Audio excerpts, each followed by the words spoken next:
Fabien Boudot, bonjour.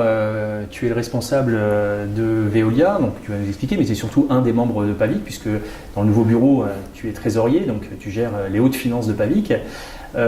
Aujourd'hui, dans les rendez-vous de l'innovation, l'objectif c'est de présenter un petit peu le groupe et notamment sa démarche sur le territoire, puisqu'on s'intéresse au territoire en termes d'innovation. Alors, est-ce que tu peux un petit peu te présenter et nous présenter ton action sur le territoire? Bonjour Rénal. En effet, j'ai la grande fierté d'avoir intégré l'équipe Pavic très récemment, il y a environ un mois. C'est une grande fierté, même si ça fait un peu plus de 2 ans qu'on travaille ensemble sur un certain nombre de projets. Donc moi je représente le groupe Veolia à l'activité eau. Donc, je suis directeur du territoire Anjou de Sèvres, donc 2 départements, Maine-et-Loire de Sèvres. Je suis le patron de cette unité qui représente une centaine de personnes. Et notre activité de fond, c'est vraiment la gestion d'eau potable, la production d'eau potable sur les usines de nos syndicats d'eau sur le secteur, la dépollution, notamment sur le secteur où on a la chance de gérer depuis le 1er mars la station d'épuration d'Angers-Loire Métropole, donc avec des vrais défis technologiques, on y reviendra tout à l'heure. Donc ça, c'est vraiment le cœur de notre activité. Mais on intègre dans notre activité de l'innovation avec des partenaires locaux. D'accord. Donc justement, puisqu'on parle de la STEP de la Baumette, la station d'épuration de la Baumette, aujourd'hui c'est un sujet sur lequel on a travaillé ensemble. Est-ce que tu peux nous donner un peu d'explications sur le fonctionnement et notamment les couches de services qui ont été ajoutées sur votre métier traditionnel? Alors en effet, la station de la Baumette, c'est une station classique, donc, mais une vraie vitrine technologique puisque c'est une station construite par notre filiale, le groupe OTV, en 2011. Donc une station qui est au service de la collectivité et qui traite une capacité de 285 000 équivalents habitants. D'accord. Et là, notre force dans le dernier appel d'offres qu'avait lancé la collectivité, c'est d'avoir intégré de l'innovation. Alors bien sûr, on a de l'innovation technique. Quand on parle de la modernisation du séchage des boues sur la station d'épuration, là, c'est vraiment notre cœur de métier. Mais la vraie valeur ajoutée, c'est d'avoir embarqué dans cet appel d'offres des entreprises du secteur. Je vais citer Cartesiam, je vais citer la SNOC, la Cité des objets connectés. Et tout ça, avec l'aide de Pavic, on a monté une offre très orientée sur l'innovation numérique et digitale. On peut citer quelques exemples.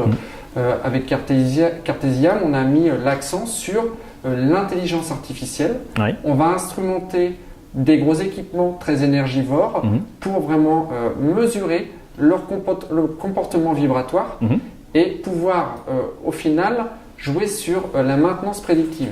On va pouvoir mieux suivre le comportement des équipements, anticiper des défaillances et faire des économies d'exploitation et aussi des économies énergétiques. C'est un peu l'intérêt de la data où avec PlaymoWeb vous développez une solution de gestion de maintenance assistée par ordinateur. C'est aussi de pouvoir permettre à tout citoyen de pouvoir accéder aussi à l'information au territoire et non plus être un espèce de donjon ou de dogme complètement fermé autour d'une technologie.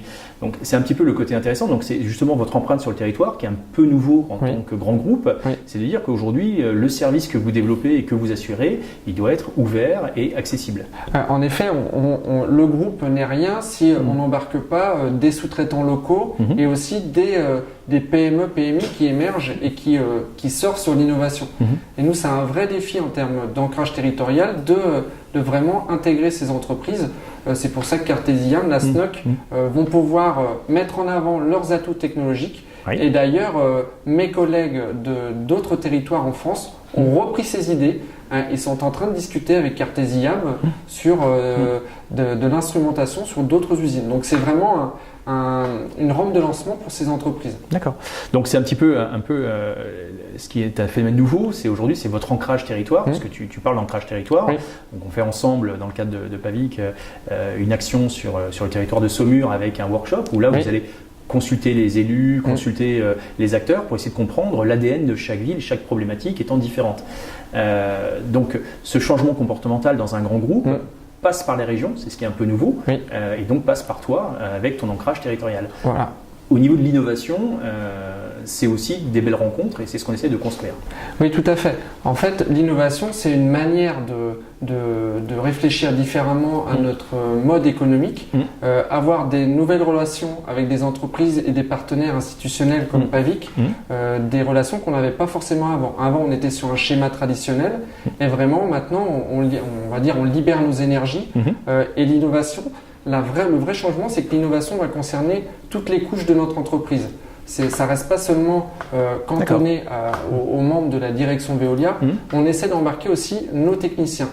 Un autre exemple pour illustrer ça, on est en train de tester avec le groupe ERAB, la filiale Parade, les premières chaussures connectées.